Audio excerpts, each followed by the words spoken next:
प्रिय विद्यार्थियों, नमस्कार। स्वागत है आपका राजनीति विज्ञान की क्लास में। हम अध्याय एक समकालीन विश्व में राजनीति यानी दो ध्रुवीयता के अंत के बारे में पढ़ रहे थे, जिसमें से हम ने अब तक ये पढ़ लिया था कि किस प्रकार से यूएसए और यूएसएसआर दो समूह या गुट विश्व में अस्तित्व में आए। फिर हम यूएसएसआर प्रणाली की बात कर रहे थे कि किस प्रकार से यूएसएसआर है वो अस्तित्व में आया, यानी सोवियत प्रणाली क्या थी। फिर हमने यूएसएसआर की विशेषताएं भी पढ़ी थी, यानी सोवियत प्रणाली की विशेषताएं भी पढ़ी थी कि जिस प्रकार से वहाँ पर एक कम्युनिस्ट पार्टी का शासन था, संचार व्यवस्थाएं उन्नत अवस्था में थी। ये कुछ विशेषताएं हमने सोवियत प्रणाली की पढ़ी थी। सेकंड क्लास में अब जो हम बात करेंगे कि यूएसएसआर का कुछ समय के पश्चात में क्या हो गया, विघटन हो गया। यूएसएसआर का कुछ समय बाद में क्या हो गया, विघटन हो गया। तो हम देखेंगे कि समय के अनुसार जो प्रणाली बढ़िया थी, अच्छी थी उन गणराज्यों के लिए, उस प्रणाली में से क्या कमियां आई कि कुछ समय के बाद में यूएसएसआर का विघटन हो गया, समाप्त हो गया। तो देखिए, हम यूएसएसआर की कमियां या ये कहें कि सोवियत प्रणाली में कि सोवियत प्रणाली की कमियां, सोवियत प्रणाली की कमियां या यूएसएसआर प्रणाली की कमियां, यूएसएसआर की कमियां। विशेषताओं के बावजूद इसमें कुछ कमियां रही जिसके कारण यूएसएसआर का विघटन हुआ। देखिए, नंबर 1, नौकरशाही का प्रभाव अधिक हो गया। नौकरशाही का प्रभाव अधिक हो गया। नौकरशाही का प्रभाव अधिक हो गया एवं प्रशासन में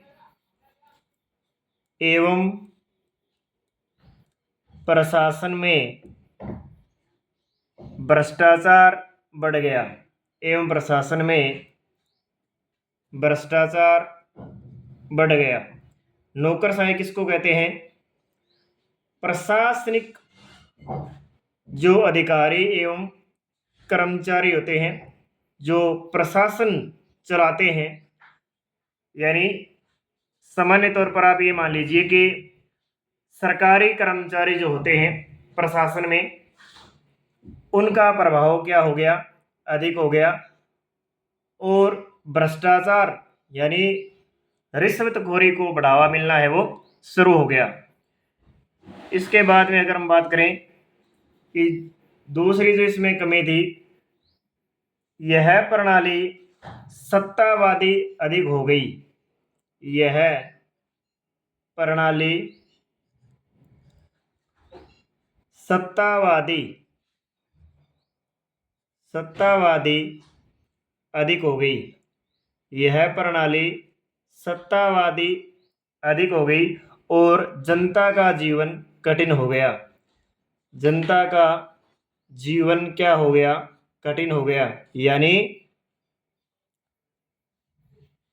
मतलब कम्युनिस्ट पार्टी का जो मुख्य एजेंडा था वो था येन केन प्राक्रेण, सत्ता में बने रहना। यानी सत्ता में इस पार्टी का अधिक प्रभाव था, जिससे सामान्य जनता का जीवन क्या हो गया, कठिन हो गया। आगे जो इसमें कमियां हैं, नेक्स्ट पॉइंट है कि कम्युनिस्ट पार्टी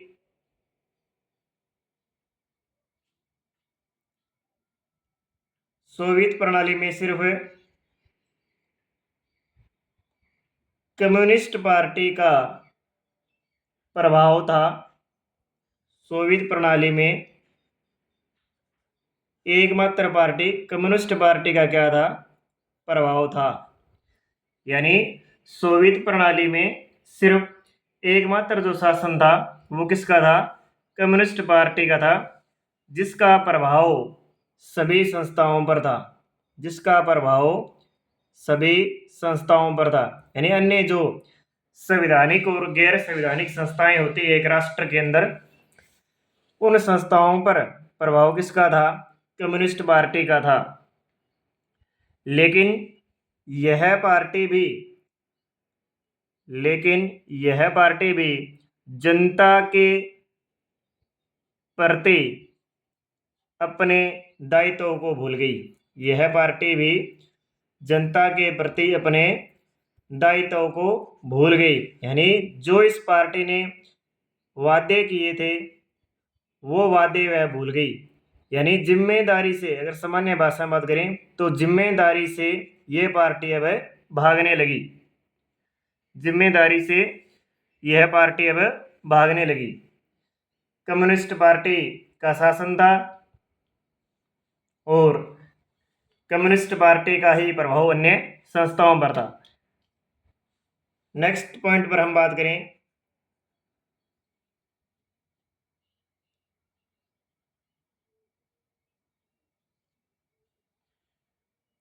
कि यूएसएसआर में रूस का प्रभाव अधिक था।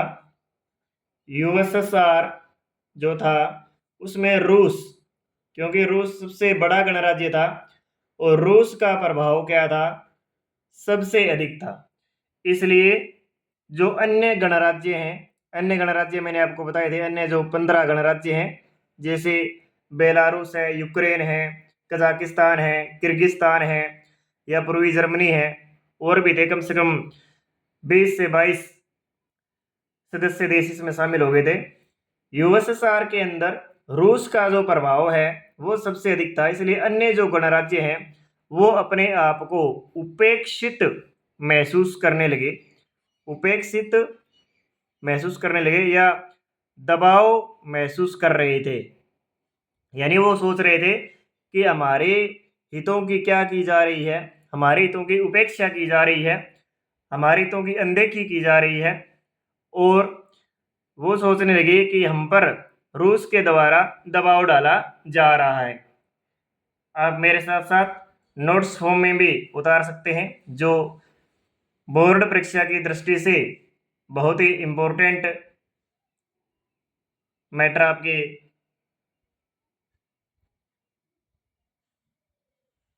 मैटर आप देख रहे हैं। इसके बाद में अगर हम बात करें तो अमेरिका के साथ हथियारों की होड़ करने के कारण इसकी स्थिति है वो कमजोर हो गई। यानी यूएसए के साथ, यूएसएसआर जो है वो यूएसए के साथ किसकी होड़ कर रहा था, हथियारों की होड़। जैसा कि मैंने आपको पहले बताया था कि दोनों ही विश्व में अपना क्या स्थापित करना चाहते हैं, प्रभाव, अपनी विचारधारा फैलाना चाहते हैं, और सुरक्षा की दृष्टि से ये हथियारों की होड़ भी इन दोनों यूएसए और यूएसएसआर में थी। यूएसए से हथियारों की होड़ के कारण यूएसएसआर की आर्थिक स्थिति क्या हो गई, खराब हो गई। यानी क्योंकि हथियारों में आपको पता है सुरक्षा की दृष्टि से हथियारों में सैनिक साजो सामान के अंदर पैसा है वो बहुत अधिक लगता है। नेक्स्ट हम बात करें शीत युद्ध के दौरान, शीत युद्ध के दौरान, शीत युद्ध के दौरान हथियारों का निर्माण पर, हथियारों के निर्माण पर अधिक खर्च है वो किया गया, जिससे वह अन्य क्षेत्रों में पिछड़ गया। अन्य क्षेत्रों में पिछड़ गया। यानी शीत युद्ध के दौरान यूएसएसआर के द्वारा हथियारों के निर्माण पर अधिक खर्च किया गया, जिसके कारण क्या हुआ, वो अन्य जो क्षेत्र होते हैं जैसे चिकित्सा का क्षेत्र है, उद्योगों का क्षेत्र है, या सामाजिक कल्याण के जो कार्य हैं, उन कार्यों में उनका योगदान क्या हो गया, कम हो गया। उन कार्यों में उनका योगदान क्या हो गया, कम हो गया।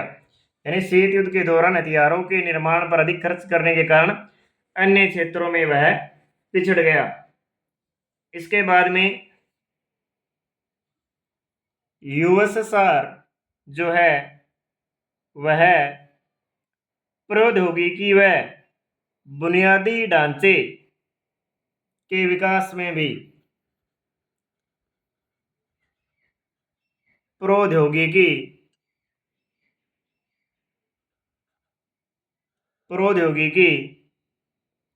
व बुनियादी ढांचे के विकास में भी पिछड़ गया। यानी यूएसएसआर जो है वो प्रौद्योगिकी और बुनियादी जो विकास जनता के लिए करना होता है उसमें भी वह पिछड़ गया। उसके बाद में अगर हम बात करें तो यूएसएसआर जो है वह लोगों की राजनीतिक व आर्थिक इच्छाओं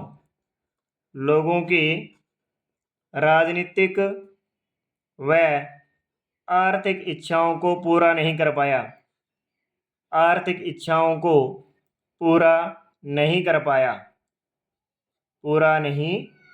कर पाया। राजनीतिक इच्छाएं जैसे लोगों की राजनीतिक इच्छाएं थी कि उन्हें वोट देने का अधिकार मिलना चाहिए। आर्थिक इच्छाएं उनका आर्थिक विकास करने की थी। तो मध्यम वर्गीय लोगों की इच्छाएं जैसे आर्थिक विकास होने की या राजनीतिक विकास की जो इच्छाएं थी वह यूएसएसआर है वो पूरा नहीं कर पाया। उसके बाद में अगर हम बात करें तो 1979 के अंदर यूएसएसआर ने अफगानिस्तान में अपनी सेनाएं भेजी। कहाँ पर सेनाएं भेजी? अफगानिस्तान में अपनी सेनाएं भेजी, जिससे इनकी जो व्यवस्था है वो और भी क्या हो गई, कमजोर। यानी कमजोर तो पहले से ही थी हथियारों के निर्माण के कारण, लेकिन अफगानिस्तान में सेना भेजने के कारण उनकी जो स्थिति है वो और कमजोर हो गई। फिर अगर हम बात करें तो उपभोक्ता वस्तुओं की भी कुछ समय के बाद में उपभोक्ता वस्तुएं जो हम स्वयं एक उपभोक्ता के रूप में जिन वस्तुओं का प्रयोग करते हैं, उपभोक्ता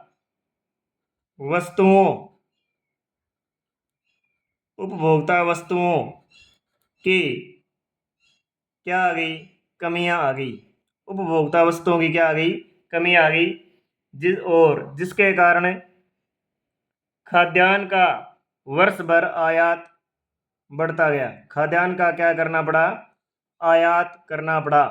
खाद्यान्न का क्या करना पड़ा, आयात। यानी उपभोक्ता की जो वस्तुएं होती है और जिसमें मुख्य रूप से हम अगर शामिल करें तो खाद्यान्न को शामिल कर सकते हैं।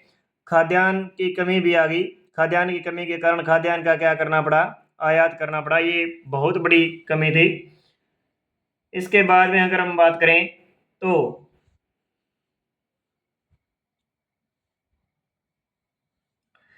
शीत युद्ध के दौरान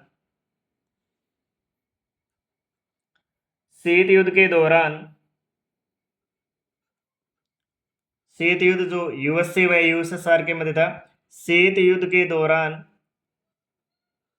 अन्य गैर विषयों अन्य गैर जरूरी विषयों पर अधिक ध्यान दिया गया। अन्य गैर जरूरी विषयों पर अधिक ध्यान दिया गया। अधिक ध्यान दिया गया, जिसके कारण देश की मुख्य समस्याओं पर ध्यान नहीं दिया जा सका। जिसके कारण देश की मुख्य समस्याओं पर ध्यान नहीं दिया जा सका।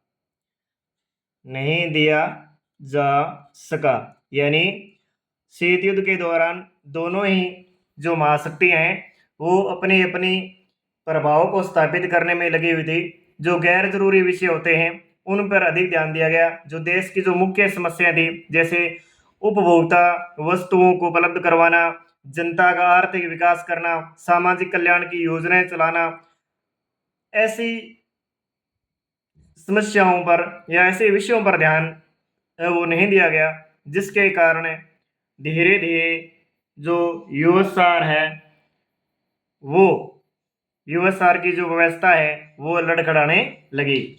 यानी इन समस्याओं के कारण क्या हुआ, 1970 तक, इन समस्याओं के कारण 1970 तक यूएसएसआर की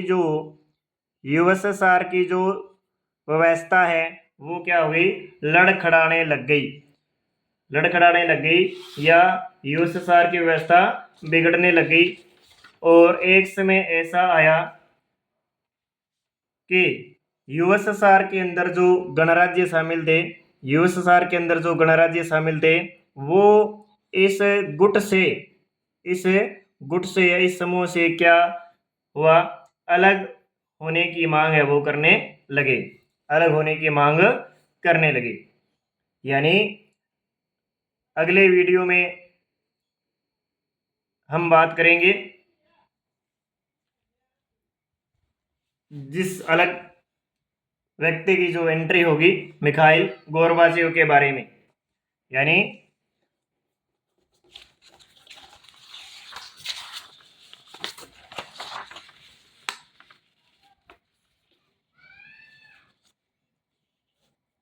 देखिए, तो मैंने आपको क्या कहा कि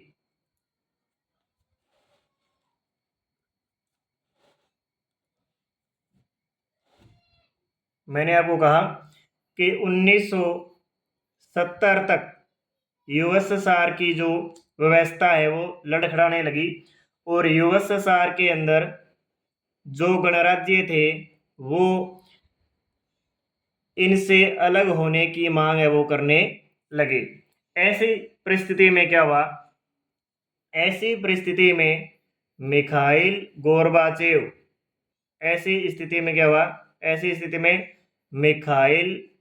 गोर्बाचेव नाम के व्यक्ति की एंट्री होती है। उन्होंने शासन को संभाला। इसी वीडियो में कर लेते हैं, इन्होंने शासन को संभाला। देखिए मिखाइल गोर्बाचेव के बारे में देखिए, मिखाइल गोर्बाचेव मार्च 1985 में, कब है, मार्च 1985 में कम्युनिस्ट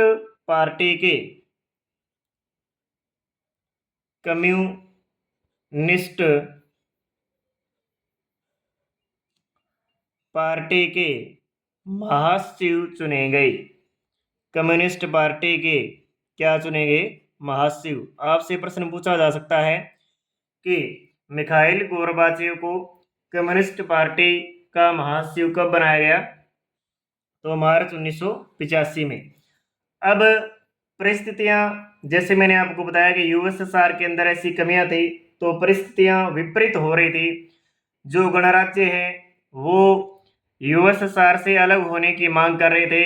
ऐसे में मिखाइल गोर्बाचेव ने ये सोचा कि यूएसएसआर के अंदर सुधार करने हैं वो जरूरी हैं। सुधार करने क्या है जरूरी हैं। यानी गोर्बाचेव ने यूएसएसआर में कुछ सुधार किए। इन सुधारों के कारण क्या थे वो मैं आपको बता रहा हूं। यानी गोर्बाचेव के मन में ये विचार क्यों आया कि हमें यूएसएसआर के अंदर क्या करने जरूरी है, सुधार करने जरूरी हैं। तो पहला तो ये था कि सूचना प्रौद्योगिकी क्षेत्र में उन्नति करना। सूचना प्रौद्योगिकी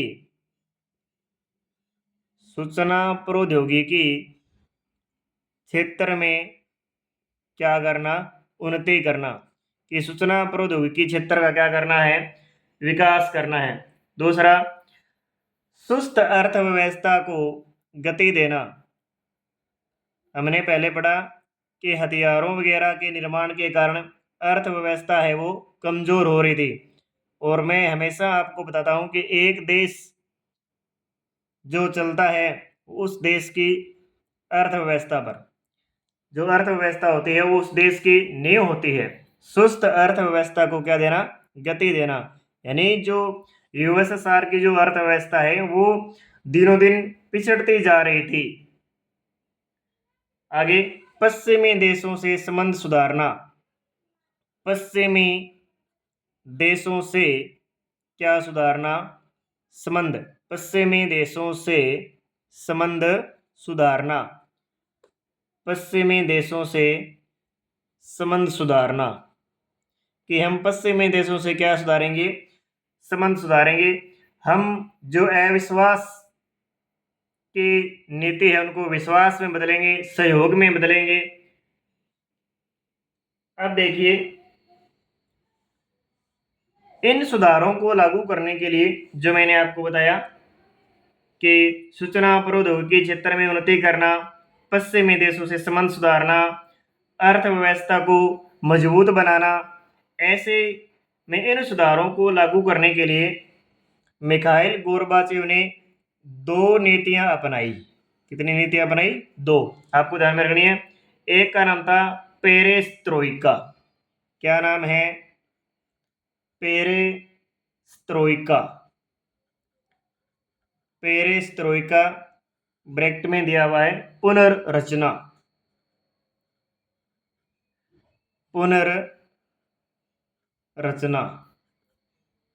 पुनर्रचना। दूसरी है ग्लासनोस्त।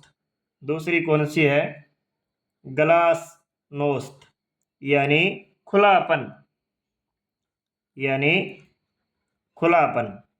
ये बहुत ही इंपॉर्टेंट प्रश्न रहने वाला है त्रिलेखनात्मक प्रश्न के रूप में बच्चों। कि मिखाइल गोर्बाचेव ने यूएसएसआर में सुधार के लिए कौन सी 2 नीतियां अपनाई। तो एक का नाम है पेरेस्ट्रोइका, पुनर्रचना, और दूसरी का नाम है ग्लासनोस्त, खुलापन। यानी पेरेस्ट्रोइका का मतलब होता है कि ये जो 2 नीतियां हैं मिखाइल गोर्बाचेव, पेरेस्ट्रोइका का अर्थ होता है कि हमें यूएसएसआर में परिवर्तन करना है। यूएसएसआर में क्या करना है, परिवर्तन करना है।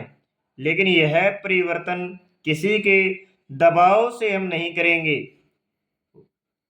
ये परिवर्तन हम सभी के सहयोग व सहमति से करेंगे। यानी गोर्बाचेव ने कहा कि हम परिवर्तन करेंगे यूएसएसआर की प्रणाली में, लेकिन किसी के दबाव से नहीं।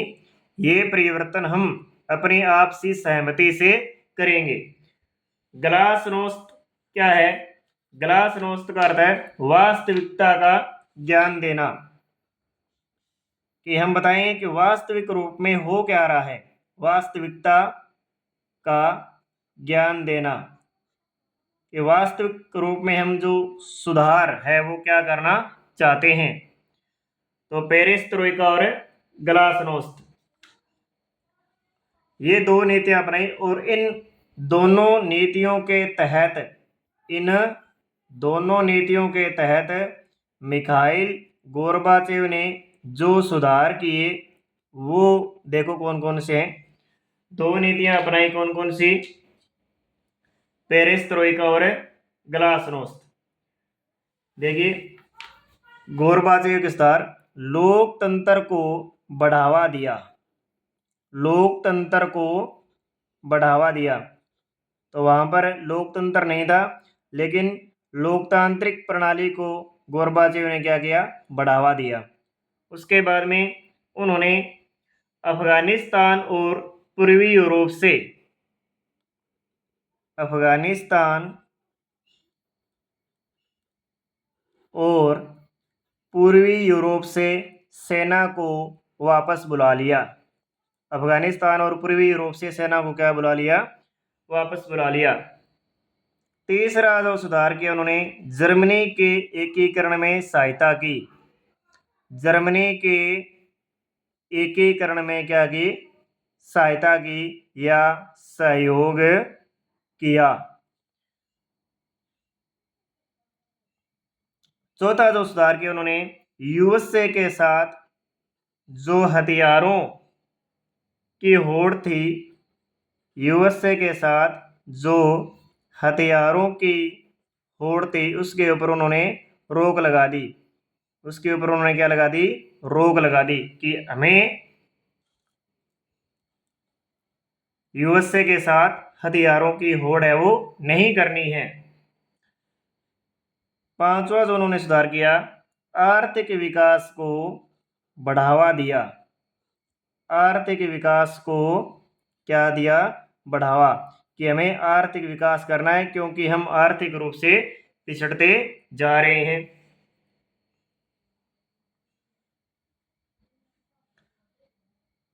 फिर जो उन्होंने छठा सुधार किया वो है कि विकास के मामले में पश्चिमी देशों के बराबर, विकास के मामले में पश्चिमी देशों के बराबर और प्रशासनिक ढांचे को उन्होंने सरल बनाया। यानी विकास में हम पश्चिमी देशों के बराबर होंगे, यूएसए के बराबर होंगे, ऐसा विकास हम करेंगे।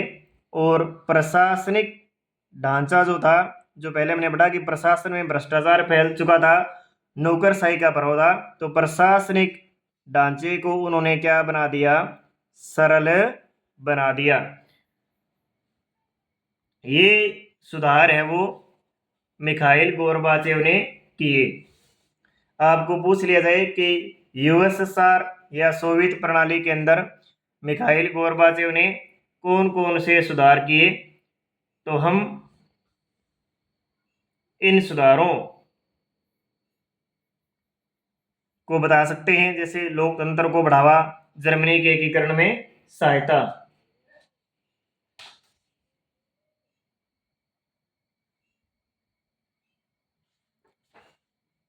या यूएसए से हथियारों की होड़ पर रोक लगाई, आर्थिक विकास को बढ़ावा दिया। इसके बाद में अगर हम बात करें तो ये जो मिखाइल गोरबाचेव ने जो सुधार किए थे, लेकिन अगर इनके परिणामों की बात करें तो उनके जो परिणाम हैं, इनके जो परिणाम हैं वो क्या रहे? विपरीत रहे। जो परिणाम मतलब मिखाइल गोरबाचेव ने सोचे थे वो परिणाम नहीं आए, क्योंकि मिखाइल गोरबाचेव जो ये सुधार कर रहा था, इन सुधारों का विरोध हुआ। कुछ लोग थे जो इनके पक्ष में थे, कुछ लोग जो थे इनके विपक्ष में थे। यानी सभी ये नहीं चाहते थे कि सुधार है वो हो। इसलिए मिखाइल गोरबाचेव के सामने कुछ आंतरिक और बाहरी संकट है वो शुरू हो गए। तो नेक्स्ट क्लास में हम देखेंगे कि मिखाइल गोरबाचेव के सामने कौन कौन से बाहरी संकट और आंतरिक संकट है वो आए। Okay, thank you. अगर आपने चैनल को सब्सक्राइब नहीं किया है तो सब्सक्राइब कर दें। धन्यवाद।